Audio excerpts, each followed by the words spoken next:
Au sujet de l'orgueil, je vais vous donner immédiatement une expérience que j'ai vécue le 2 janvier 2003. Je suis chez les servantes du Saint-Sacrement, comme à l'accoutumée, à la messe de 8 heures. Et ce matin-là, par exception, le prêtre ne fait pas d'homélie. Et la lecture du jour, c'est le baptême de Jésus par Jean le Baptiste. Alors, il y a une dame à l'arrière de moi que je connais de vue comme étant une grande priante. Je la vois à la chapelle, toujours en contemplation. Je ne connais pas son nom, je ne lui ai jamais parlé. Elle est à l'arrière de moi, elle me met la main sur l'épaule, puis elle me dit, « Demandez à Jésus pourquoi il s'est fait baptiser. Quand vous aurez la réponse, vous me le direz. » J'ai resté surpris. J'ai dit, « Mais est-ce que c'est une curiosité ou si le Seigneur veut me donner un enseignement? » Puis comme j'ai appris, comme on l'a vu hier, que le Seigneur passe à travers les personnes, bien, peut-être qu'il passe à travers elles pour me donner cet enseignement. Bon, j'ai dit, « Seigneur, de toute façon, tu es là devant l'autre. Si tu veux me donner ta réponse, moi, je l'accueille. » Moi, je ne m'étais jamais interrogé. On a vu ça, Jésus s'est fait baptiser par Jean le Baptiste. Pourquoi? Je n'ai jamais posé la question. Alors là, ce qui a monté en moi, c'est que Jésus, comme il est allé comme s'il était uniquement un homme. Dans l'humilité, il est allé voir un autre homme pour se faire baptiser. Et au moment du baptême, le Père, voyant le geste d'humilité de son Fils Jésus, a ouvert les cieux et il nous a révélé qu'il était totalement Dieu, en disant, « Celui-ci est mon Fils bien-aimé, en qui j'ai mis tout mon amour, écoutez-le. » Et par cet enseignement-là, par ce geste-là, Jésus veut nous enseigner qu'à chaque fois que nous descendons dans notre humilité, le Père vient révéler une partie de sa divinité qu'il a mis en nous. Alors, après l'Eucharistie, j'ai partagé ce que j'avais reçu avec la dame et nous sommes demeurés un certain temps en adoration.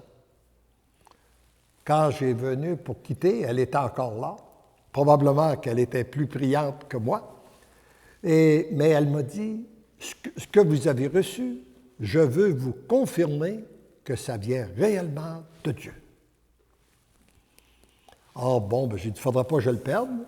Alors, quelque temps après, ben, j'ai dit, je vais l'écrire. Et en l'écrivant, le Seigneur a profité du fait que j'avais un papier et un crayon pour continuer à m'inspirer en disant, mon cher tout petit, je veux que tu continues à méditer et à prier sur cet enseignement, car il vient résumer le point fondamental des 3 volumes pour le bonheur des miens et choisi Jésus. C'est la base sur laquelle va se construire l'Église nouvelle, la société nouvelle. Le premier péché des anges et des hommes fut l'orgueil. Et l'égarement du monde s'inscrit toujours dans le même péché, l'orgueil. Regardons la civilisation du 20e siècle. L'égarement que nous avons eu, le grand mouvement d'apostasie, c'est d'abord à la base d'orgueil.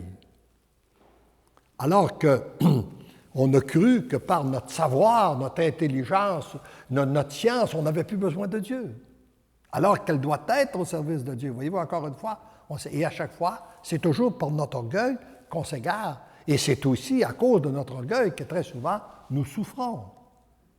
D'ailleurs, je me suis demandé, un jour, j'ai fait une réflexion, puis je me disais, on demande d'être guéri. On demande toujours au Seigneur de venir guérir nos blessures. Puis un jour, je me suis demandé, mais si c'est mon orgueil qui est blessé, pourquoi je lui demanderais de venir le guérir? Ça serait peut-être préférable qu'il continue à le blesser davantage pour qu'il meure, mon orgueil, puis qu'enfin que je puisse renaître dans l'humilité. D'accord. j'ai pas. C'est une réflexion que j'ai faite que je vous livre. Mais c'est sûr qu'on doit demander à Jésus. Je ne veux pas dire qu'on ne doit pas demander des guérisons, mais si c'est notre orgueil, je m'interroge si c'est bien qu'elle soit guérie.